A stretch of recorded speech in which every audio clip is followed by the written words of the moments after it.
Nabil Mustafa Rasulullah sallallahu alaihi wasallam bisiril Fatihah.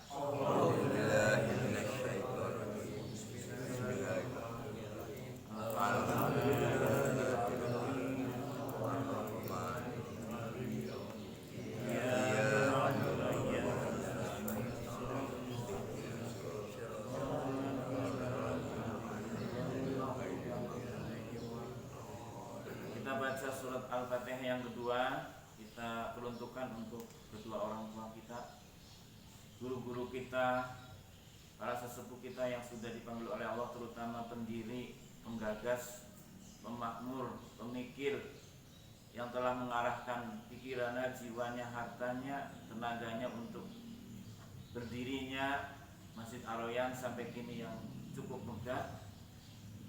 Mudah-mudahan mereka di alam barzahnya mendapatkan raudhah min riyadil jannah.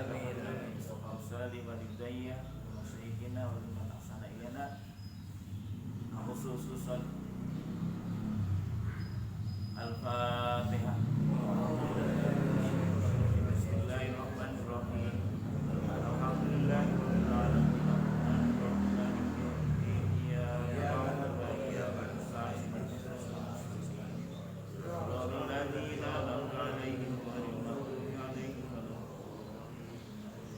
Ya Rabbi bil Mustafa bali maqasidana wa fil lana ma madha ya wasi'al karami. Ya Rabbi bil Mustafa bali maqasidana wa fil lana ma madha ya wasi'al karami. Ya salli wa sallim daiman abada ala habibika khairil khalqi kullihim. Ya Rabbi bil Mustafa bali maqasidana wa fir lana ma madha ya wasi'al karam. Habibul ladzi turja syafa'atuhu li kulli halim minal awwali muqtahimi. Ya Rabbi bil Mustafa bali maqasidana wa fir lana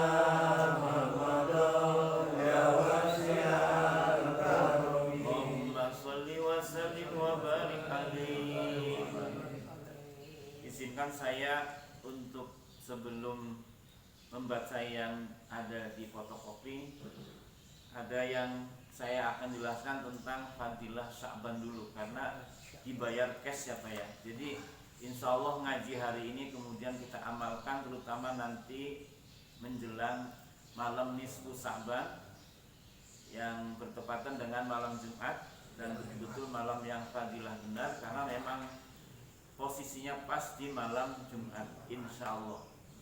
Saya akan bacakan dari kitab Imam Ghazali, Mukashafatul Qulub yang saya baca. Ada studi kasus, ada hal yang sangat ringan tapi sangat menyentuh di hati kita. Rumah Nabi itu kan memang dekat dengan kamar istrinya, yaitu Sayyidatina Aisyah radhiyallahu anha. Sangat dekat. Nabi itu ketika itu sedang berkumpul dengan sahabat di Masjid Madinah. Ini riwayat dari Anas bin Malik, kemudian dari sebelumnya dari Ibnu Ishaq. Ba'asani Rasulullah sallallahu alaihi wasallam ila manzili Aisyah. Jadi sahabat Anas bin Malik radhiyallahu anhu itu disuruh, kalau bahasa kita kan sahabat Anas, Nabi kan sopan dengan bahasa tolong kamu ke istri saya cepet gitu. Saya akan menceritakan tentang fadilah nisfu Sya'ban gitu. Kalau lagi loyo-loyo bangunkan saja gitu. Kan namanya disuruh Rasul, buru-buru dia. Buru-burunya ya mungkin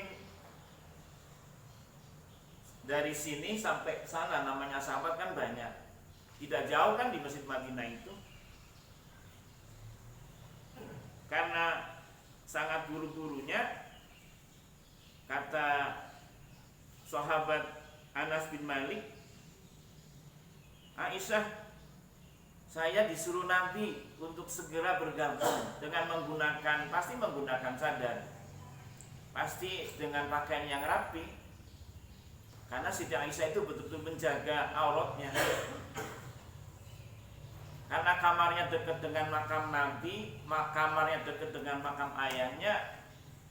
Ketika berdekatan dengan makam kedua orang yang mulia itu, kamarnya tanpa ada hijab, Pak. Tetapi kemudian sahabat Umar bin Khattab mohon izin kepada Siti Aisyah. Siti Aisyah, izinkan saya kalau saya wafat, mohon dimakamkan di samping Nabi, di samping sahabat Abu Bakar. Secara hati sebetulnya Siti Aisyah keberatan, tapi karena dimohon oleh sahabat Umar bin Khattab, akhirnya memang setelah wafat menunaikan. Dan setelah ada makam sahabat Umar bin Khattab, lalu kamar Siti Aisyah radhiyallahu anha kemudian dipasang hijab, tutup, karena itu termasuk orang lain. Karena ya hidup kan orangnya, makanya Siti Aisyah itu menutup dari makam Rasul tidak langsung dilihat. Dan Bapak perlu tahu bahwa makam yang mulia Rasulullah, ristirahnya kalau bahasa kita, kepalanya itu dengan kepala makam sahabat Bakar tidak sejajar, agak ke bawah. Kemudian sahabat Umar bin Khattab agak ke bawah. Jadi mulia Rasul kemudian agak geser ke bawah, itu makam sahabat Abu Bakar. Kemudian kepala dari makam sahabat Umar juga agak ke bawah. Itu menandakan bahwa Rasul yang paling mulia. Kemudian setelah buru-buru sahabat Anas itu bertemu dengan Aisyah, ya, apa kata sahabat Anas? Cepet Aisyah, kamu kalian kalau yang terhormat itu ya, dipanggil Rasul cepat. Saya sudah meninggalkan Nabi dan sahabat sudah nunggu. Malah Siti Aisyah kebalik, ya Anas, ijlis, kamulah yang duduk dulu di depan saya. Kemudian Siti Aisyah juga akan menceritakan tentang kepadilan nisfu Sa'ban. Ya namanya disuruh oleh istri Nabi, dia duduklah. Hatta uhaddisuka bihadisin lailatin nisfi min Sa'ban. Saya akan menceritakan tentang peristiwa nisfu Sa'ban yang saya tahu persis di hadapan Rasulullah sallallahu alaihi wasallam. Tilkal lailatu kanat lailati min Rasulillah sallallahu alaihi wasallam faja'a wa dakhala ma'i fi lihafi. Pada malam nisfu Sa'ban, Nabi itu kan suami saya, dia tidur satu selimut sama saya, fi lihafi. Fantabahtu, maka saya kaget. Pada malam itu tilkal laila, saya kaget. Tiba-tiba Nabi tidak ada. Falam ajidu, saya tidak mendapatkan Nabi di samping tempat tidur, di samping tidur saya. Lah namanya manusia, Pak, Nabi kan istrinya ada banyak, dan tidak ada istri Nabi yang, mohon maaf ya, yang jelek tidak ada. Semua istri Nabi cantik-cantik semua. Dan kalau ada penceramah Siti Saudah itu cantik banget, Pak. Bohong itu kalau ada Siti Saudah itu gak cantik, bohong itu. Semua istri Nabi gak ada yang tidak cantik, cantik-cantik semuanya. Iya, makanya sunnah kalau kiai-kiai itu istrinya banyak, cakep-cakep itu. Padahal itu gak sunnah, kemauan sendiri aja. Alasannya sunnah aja. Iya, sunnah Nabi bukan sunnah Nabi, sunnah sahabat itu. Ya, Nabi mah benar-benar memang Siti Saudah ya melamar Nabi, pengen dinikahi Nabi gitu. Nah pada saat itu yang tercantik adalah Maria Al-Qibti, Egypt, orang Mesir, anaknya raja. Rasa cemburu timbul, Pak. Jangan-jangan gitu, la'allahu gitu, zahaba ila jariyati Al-Qibtiyah, jangan-jangan Nabi nyelusup ninggalin saya nujak ke rumahnya Maria Al-Qibtiyah. Cemburu kan ya? Cemburu. Akhirnya dia bangun. Famaratu fil, saya lewat masjid. Ini lagi cerita nisfu Sa'ban. Ya. Fawaqatu rijli alaihi, tiba-tiba kaki saya nyandung gitu, Pak. Nyenggol. Nabi yang sedang sujud malam itu adalah malam nisfu Sa'ban. Wa huwa yaqulu, dalam sujudnya itu, Pak. Doanya yang ya artinya ini agak panjang sih. Sajadalaka sawadi wa khayali. Aku bersujud untuk pikiranku yang kotor, yang hitam, wa khayali, dan hayalanku, aku bersujud untukmu. Wa amana bika fuadi, dan aku beriman kepadamu dengan hatiku. Kemudian wa hadhihi yadi wa amma jannaitu biha ala nafsi ya aziman yurjali kulli azimin, sampai selesai. Sampai yang kita baca sajada wajhal ladzi khalaqahu wa sawarahu wa saqqa wa basarahu. Sujud. Kemudian summa rafa'ahu. Setelah sujud baca doa, mengangkat tangan, Pak. Jadi bangun. Kalau tidak salah itu namanya sujud syukur ya, Pak ya. Tapi bangun. Kemudian sujud lagi. Allahumma rzuqni, sampai selesai, Pak. Saya baca qalban taqiyan naqiyan minasirki bariyan la kafirun wala saqiyan. Setelah ini summa ada, setelah berdiri minta diangkat tangan, summa ada sajidan. Yaqulu, dia membaca a'udzu biridhoka min sahotik wa bi afika min uqubatik wa bika minka la usisanan alaika anta kama asnata ala nafsik. Jadi Bapak nanti kalau malam nisfu Sya'ban berarti ada sunnah sujud syukur malam Jumat. Jadi sujud syukur caranya bisa kan, Pak ya? Ya maksudnya duduk iftiras, Pak ya, duduk kayak tahiyat awal, Pak ya. Terus niat Allahu Akbar. Kalau sujudnya subhanallah aja, Pak. Kalau nggak panjang, saya aja belum hafal, ya ngapalin. Karena nanti persiapan ada yang belum hafal saya. Subhanallah bi'ala gitu aja, Pak. Terus sajadah wajhiyah. Terus mengucapkan subhanallah di hatinya, ngomong doa apa saja, Pak. Setelah itu bangun lagi. Bapak berdoa dulu. Itu nisfu Sya'ban malam ya, Pak ya. Sujud lagi. Itu sunnah dari hadis yang saya bacakan ini. Mudah-mudahan nanti pas malam Jumat kita memang betul-betul terus memperkuat bahwa malam nisfu Sya'ban itu nisfu Sya'ban dan malam Lailatul Qadar itu dua hal peristiwa langit, Pak. Jadi malaikat itu punya dua lebaran di dalam kitab Imam Ghazali. Innal malaikati fis sama'i lailatai aidin. Malaikat itu juga punya lebaran, gak kalah dengan orang. Lebaran yang pertama malam nisfu Sya'ban.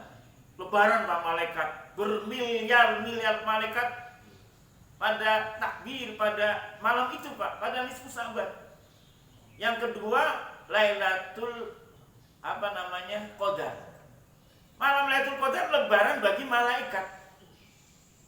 Makanya malam itu betul-betul mulia. Kalau lebaran manusia ada dua, ya. Yaumal fitri wa yaumal adha. Wa idul mu'minin yaumal fitri wa yaumal adha. Bapak kalau lebaran dua kan? Idul Fitri rame, orang pada sholat. Idul Adha rame. Nah kita juga ikut meramaikan lebarannya para malaikat esok ketika nisfu Sya'ban. Kita kan dalam tafsir Imam Subuki di dalam kitab yang saya baca bahwa ada daire harian, Pak, ada pola waktu yang kita harus ingat. Ada kita untuk nebus dosa tahunan. Ya dosa tahunan itu yaitu pada malam nisfu Sya'ban, Pak. Jadi dosa tahunan kita diampuni. Ada kita untuk melebur dosa mingguan, yaitu tukafiru dzunubal usbu, yaitu hari Jumat. Setiap minggu ada namanya dosa kita salah seminggu Jumat itu Pak, dihapus. Iya. Ada dosa yang sifatnya untuk menghapus seumur hidup. Itu dosa yaitu ketika malam Lailatul Qadar. Untuk manusia, makanya rugi kalau kita betul-betul tidak mengisi malam nisfu Sa'ban nanti itu, ya. Karena pada malam itu juga turfa'u fihi al-a'mal li rabbil alamin. Semua amal kita diangkat ke langit. Kata Imam Ghazali di dalam kitab yang saya baca. Kemudian wa ayyurfa amali wa ana shaimun. Apa iya ketika amal itu mau diangkat malamnya, apa saya paginya tidak puasa? Wa ana shaimun. Ini Nabi, hadis Nabi. Ketika amal itu mau diangkat oleh Allah, maka saya, berarti Kamisnya ya Pak ya? Kamisnya puasa. Nah, ya makanya mudah-mudahan hadis yang kita baca itu ya kita amalkan. Ya, jadi Nabi sendiri di hidupnya kan teramati, tidak pernah terlupakan oleh para istri, oleh para sahabat. Nabi itu ya istakmala siyamu syahrin qad illa Ramadan. Nabi itu nggak pernah puasa full kecuali bulan Ramadan. Wa ma ra'aitu fi syahri aksara min husyaman min Sa'ban. Tapi yang saya amati Nabi itu lebih banyak puasanya di bulan Sa'ban. Kalau Bapak bulan Rajab 3 hari atau 6 hari, berarti di bulan Sa'ban 9 hari. Karena sunnah Pak. Awal Sa'ban 3 hari, pertengahan Sa'ban 3 hari, akhir Sa'ban 3 hari. Siapa yang bisa menjalankan sunnah selama bulan Sa'ban 9 hari, maka pahalanya seperti ibadahnya 70 para nabi.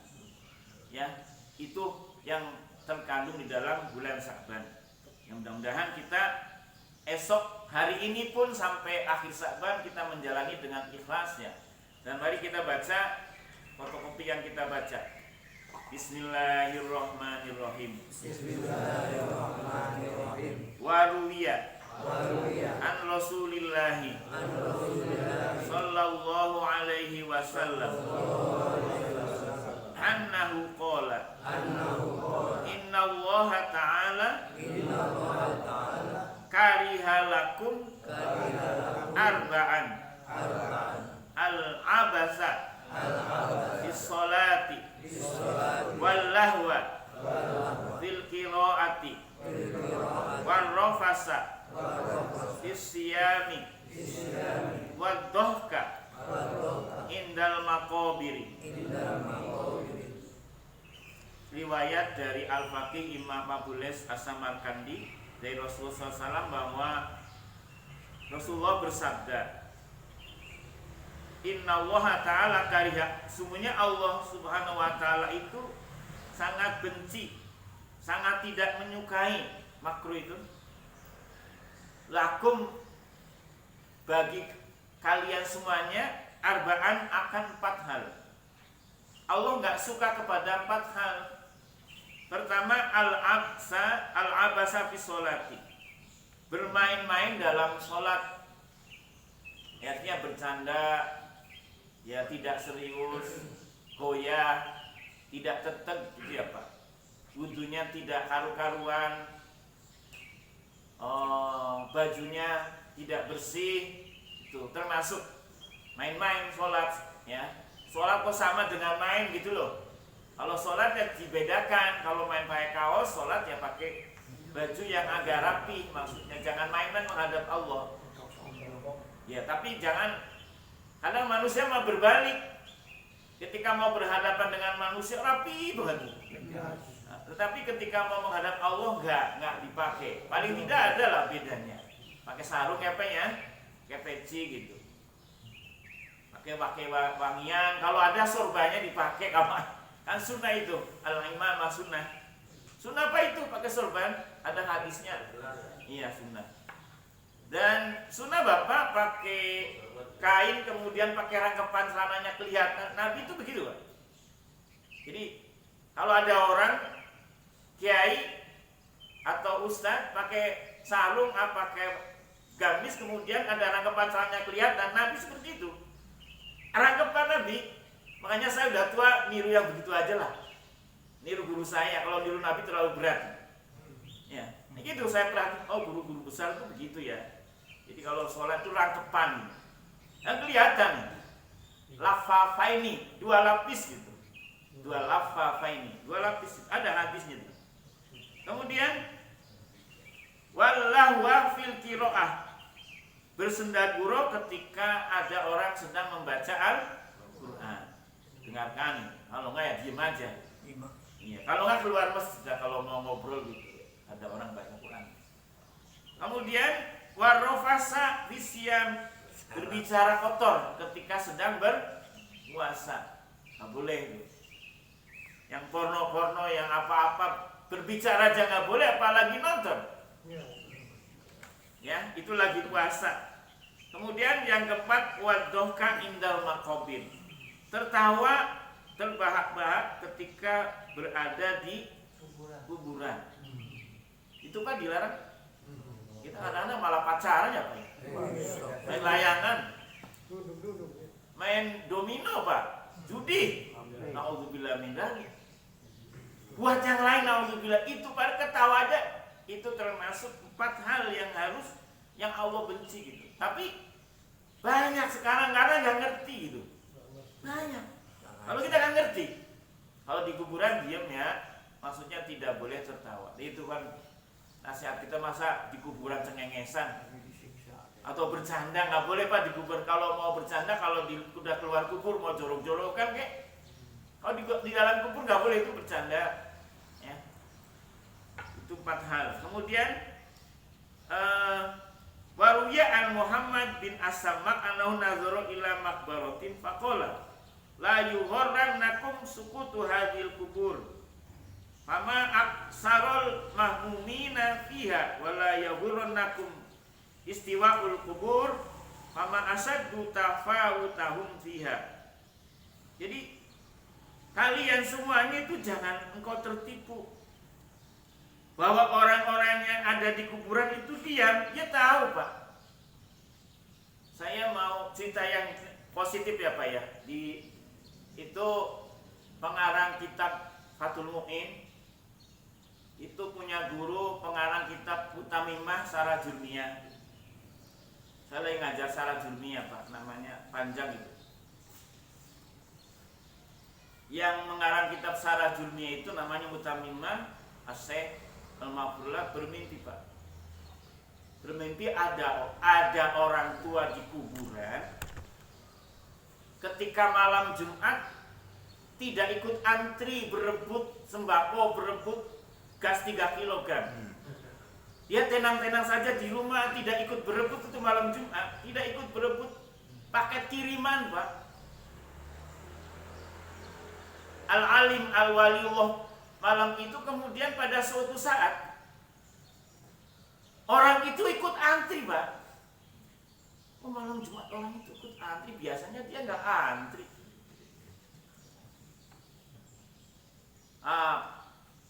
Pernah pengarang kitab itu ke pasar mungkin di Syria, di daerah Arab, dan benar orangnya ada ditanya, kamu kerjanya ngapain? Padahal dagang di pasar.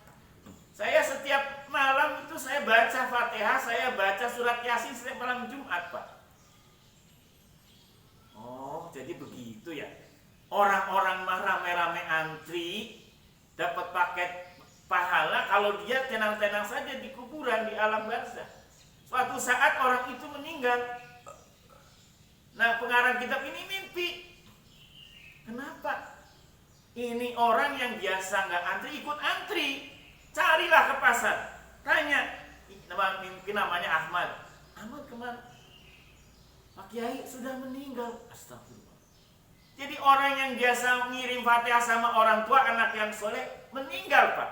Makanya bapak itu ikut antri gara-gara pada malam Jumat itu tidak dibacakan Yasin, tahlil, sholawat. Bapak kasihan Pak. Sian Pak anak. Kalau malam Jumat nggak baca Yasin sebutkan Pak. Sian banget ngantri. Ya. Tapi kalau orang yang soleh, anak yang soleh kita jangan lupa seminggu sekali. Semua ulama sepakat itu bacaan nyampe. Yang tidak sepakat hanya kaifiatnya saja. Ada 3 hari, 7 hari. Itu kan cara hanya minjem istilah. Itunya dibuang aja. Isinya bagus. Jangan 3 hari, 7 harinya dipermasalahkan. Bacaannya itu waladun soleh. Itu kan hanya cara. Ya jangan diperdebatkan. Tapi semua hatta Ibnu Taimiyah yang dedengkotnya Wahabi, Ibnu Taimiyah, Hujjatul Islam yang ilmunya itu percaya kalau baca kul huwallahu ahad, kul a'udzu birabbil itu nyampe ke orang yang kita tuju. Ya. Jadi kalau di dalam kubur itu jangan dikira orang yang di kuburan itu diam. Mereka itu tertipu, banyak orang yang tertipu, ya. Banyak orang juga yang aksarul mahmin fiha la yuhallatu istiwa'ul kubur.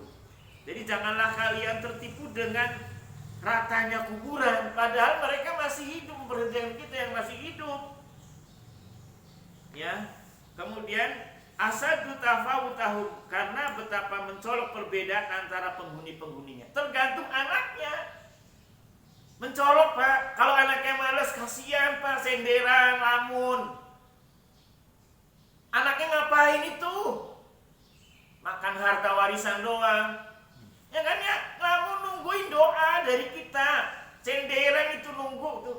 Kata Imam Al-Faqih, Imam Abul Lais As-Samarkand itu.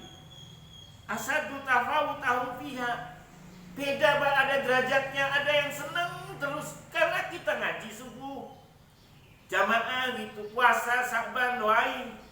Sayang Pak, mumpung kita masih hidup, orang tua kita seneng. Jadi jangan sampai kita menyengsarakan orang tua kita yang ada di alam barzakh. Ya urusan nanti orang tuanya, kan kita punya anak soleh. Kita doakan setiap saat. Ya, itu kata pendapat Imam Abul Lais As-Samarkandi. Tapi ya cocok juga lah untuk kita, aliran kita. Fayambahil akil ayyuksiro min dzikril qabri, untuk kita yang hidup. Seyogyanya, alangkah baiknya untuk kita yang masih hidup, yang punya akal, ayyuksiro min dzikril qabri, memperbanyak ingat tentang alam kubur. Qabla ayat khulau, sebelum kita dimasukkan ke kuburan. Kita kan masih hidup. Qala Sufyan Tsauri radhiyallahu ta'ala, man aksara min dzikril qabri wajadahu radatan min riyadil jannah. Barang siapa yang banyak ingat aksar, dan ingat tentang kuburan, alam kubur, wajadahu, maka dia mendapatkan raudhah, satu taman. Ya, satu taman. Berarti ketika orang wafat itu hanya dibagi satu taman. Tapi kalau sudah masuk surga, tamannya seluas langit dan bumi ya. Tapi ketika kita wafat, Bapak dapatnya satu taman. Satu taman udah lega. Ya. Apalagi kita raudhah min riyadil, berarti surga memang wasariu ila maghfiratin min rabbikum wa jannatun arduha samawati wa uiddat lil muttaqin. Ya kita nanti. Enggak percaya? Ya, tidak semua namanya iman kan tidak dengan nalar akal. Harus percaya kalau sudah masalah ghaib itu. Kemudian wa man ghafala anhu wajadahu kufrah min kufarin niron. Barang siapa yang lalai tentang mengingat alam barzakh dan alam kubur, maka dia akan mendapatkan nanti kufrah, satu jurang yang sangat panas dari beberapa jurang neraka min kufarin niron. Kufrah satu, kufar banyak. Raudhah satu, riyad banyak. Makanya riyadus solihin, taman-taman orang yang soleh gitu. Iya. Wariyan Ali radhiyallahu an kalau muwajah annahu qala fi khutbatihi ya ibadallah al-maut al-maut. Sahabat Ali bin Abi Thalib kalau muwajah itu menantu Rasul, ponakannya kan yang manggilnya mama kalau bahasa kita encing lah sama Nabi, tapi dari kecil sudah masuk Islam. Kalau ayahnya mohon maaf ya Pak, namanya Abi Thalib. Dalam suatu riwayat Abi Thalib itu sebetulnya percaya pas sama Rasul Nabi. Sayangnya dia tidak mau mengucapkan. Dia sebenarnya percaya bahwa Nabi itu Rasul, cuman berat untuk mengucapkan. Saya baca itu Pak, kitabnya di Khulasatul Yakin yang besar itu. Wa i'taqada anna nabiyya Rasulullah. Dia yakin bahwa dia itu yakin ponakannya itu, tapi tidak mau mengatakan, tidak mau asyhadu. Ini kekurangan itu aja. Innaka la tahdi man ahbabna walakinna Allah yahdi, ya. Jadi Nabi, engkau tidak boleh memberi hidayah, tidak bisa kamu itu beri hidayah kepada kamu orang, tapi Allah, akulah yang beri hidayah. Satu kekurangan. Makanya hidayah itu mahal. Ini pada subuh hidayah Pak. Kalau nggak dapat hidayah susah. Jamaah subuh susah. Kalau nggak dapat hidayah, padahal tahu orang pagi itu bangun pagi enak tapi males. Kalau orang dapat hidayah pakai payung, hujan-hujan juga krimis-krimis ya. Jalan itu dapat hidayah, mahal loh Pak. Puasa bulan Saban dapat hidayah Pak. Kalau nggak dapat hidayah, sebenarnya puasa itu. Iya. Makanya dipaksa. Laisa minhu fautun in aqamtum lahu akhadhakum wa in faradtum minhu adrakakum al-maut maqudun binawasikum. Jadi mati itu Pak, mati itu tidak diam. Ya kalau mati itu sebetulnya akan datang lahu akhadhakum, menghampiri kita, menghampiri kali akhadhakum.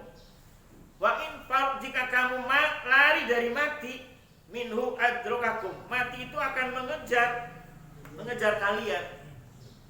Kemanapun kita berada, mati pasti datang. Ya. Al-maut maqudun binawasikum, mati itu terikat ada di ubun-ubun kalian semuanya. Nih Pak, mati itu adanya di sini.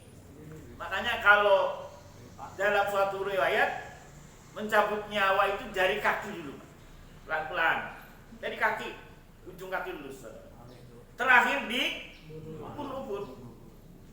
Makanya ubun-ubun itu paling tipis, kulit yang paling tipis itu adalah ubun-ubun. Itu tempat masuknya ruh dan tempat keluarnya ruh, paling atas mulia. Kalau masih ini ubun-ubunnya masih ada, berarti ada ruh. Kalau sudah lepas berarti sudah mati. Coba perhatikan bayi, sebab anak-anak yang masih muda apa ya, ubun-ubunnya tipis. Dulu kita dipakai daun jorok jarak mendolo ya. Kalau sekarang enggak itu. Tahu kan Pak, tanaman jarak Pak? Setiap bayi dikasih kan Pak? Kalau anak sekarang kagak, kasih obat kimia ya enggak? Kalau dulu kita begitu. Jamunya ibu kita pakai apa? Yang pakai batu ya? Ulek. Orang kalau punya bayi, ibunya pasti tangannya kuning. Ya karena tiap hari. Oh sekarang kan tinggal online Pak. Iya, kirim.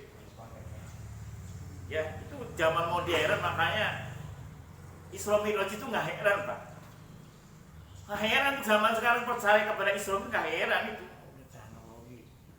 Zaman dulu Pak, sahabat mau nanya, yas'alunaka 'anil ahillah.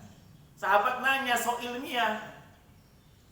Sahabat nanya, apa itu tentang hilal yang baru sororet kayak benang? Nabi mau jawab ilmiah, bukan zamannya. Yaitu Nabi Hidayah, qul hiya mawaqitul linnas. Ini waktu, pola waktu yang harus dijalani oleh manusia. Untuk sholat waktunya tepat. Ya, untuk puasa waktu itu doang, untuk haji gitu. Nabi tidak menjelaskan bahwa besarnya bulan itu seperempat dari besarnya bumi. Nabi tidak menjelaskan bagaimana terjadi gerhana bulan, gerhana matahari, belum nyampe otaknya. Kemudian nanti akan antum a'lau bi umuri dunyakum. Nanti akan adalah fakta-fakta yang manusia itu mencari. Fir'aun tenggelam mampus laknatullah aja ada di Al-Quran setelah berapa tahun baru diambil. Iya kan? Kemudian Ashabul Kahfi berapa tahun meninggal aja baru dicari ketemu. Al-Quran kan ilmiah Al-Quran. Ilmiah banget. Ya, yang harus dikaji ya manusianya. Nabi bagaimana? Nabi mau menjelaskan secara ilmiah orang terbatas. Nabi ketika diutus berapa tahun itu? 22 tahun ya Pak ya?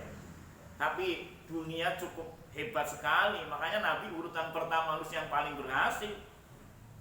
Kita Pak umur sekian tahun untuk membereskan keluarga aja puyeng Bapak. Nabi bayangkan dunia itu. Subhanallah ya kan ya? Iya. Makanya jangan meremehkan Rasulullah Sallallahu Alaihi Wasallam. Bukan manusia biasa. Beruntunglah kita jadi umatnya, tinggal dompleng saja. Kenapa dompleng? Baca sholawat, sunnah Nabi dikerjakan. Insya Allah husnul khotimah. Nisfu saban kita jalani, nggak usah protes. Orang ada hadisnya, di sunnah ada. Bilang aja aku males gitu. Ya. Kemudian fan najat. Ayolah cari selamat. Al-waha. Secepatnya. Fa inna wara'akum toliban hasisan. Bahwa semuanya di belakang kamu ada yang mengejarmu, yaitu wawal qabru, yaitu kuburan. Ala wa innal qabra radoh liriyadil jinan au hufrah min hufariniron. Kuburan, alam kuburan menjadi rodoh karena kita, alam barzah menjadi hufrah juga karena amal kita. Tergantung kitanya, kita mau dapat taman surga, mau dapat jurang neraka.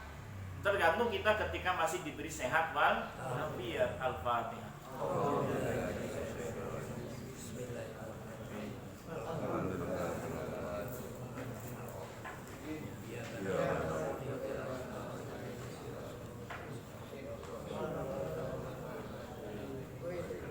Bismillahirrahmanirrahim. Alhamdulillahirabbil alamin.